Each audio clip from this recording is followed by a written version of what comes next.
shake your booties for black girl nerds.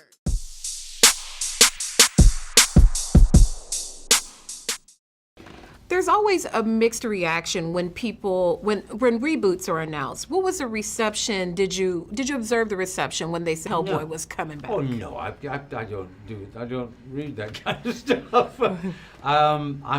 That's not my genre. Mm-hmm. I'd seen both movies because I knew people involved with them both. Mm-hmm. And I was fond of them. But when this came along, it was they said, you've been off this part. It's a reboot of Hellboy. Mm-hmm. Sent the script, which is pretty good. It's completely different to the movies that I'd seen, whatever. And when they announced the casting of David Harbour, which I thought, who I knew from not only Stranger Things, I knew as an actor, stage actor. I mean,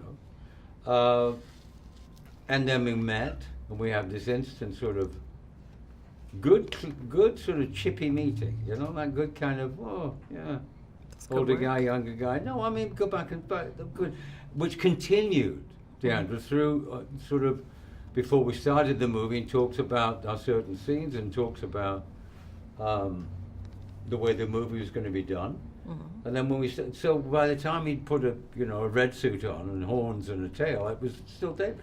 Mm-hmm. He was just absolutely perfect. He was my son. No, there's no big deal about that. Nothing was in the way psychologically.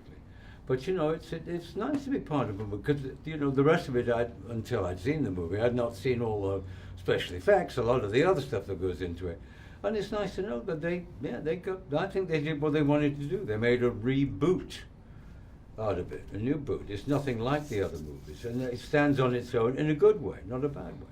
What I appreciate about the relationship that you have in your character with Hellboy is that kind of almost like that urban parent where it's that tough love, that very loving, but you have to be hard and rough on them. How does that kind of parenting affect Hellboy, the professor and Hellboy, and how they interact with each other? I think very much so. I think that's the question that Hellboy is constantly asking himself is, humans, are they always right? Because he's half a monster.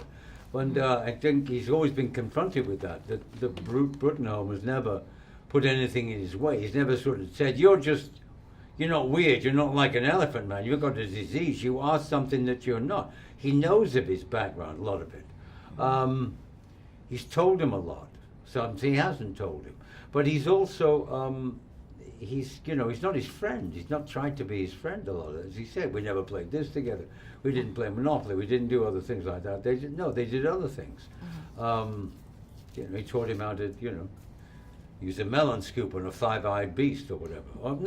All that kind of stuff, which sounds stupid, but in the genre and the context of this movie is not, because it is what it is. It's a 2-hour extravaganza that you'll either like, you'll half like, I hope you'll like, you'll enjoy, for those 2 hours, you'll be taken somewhere else, you'll have a good time, and then you're dropped off, the end, whatever, until the next time or whatever, Padre, and you hope you enjoyed it. I think people will.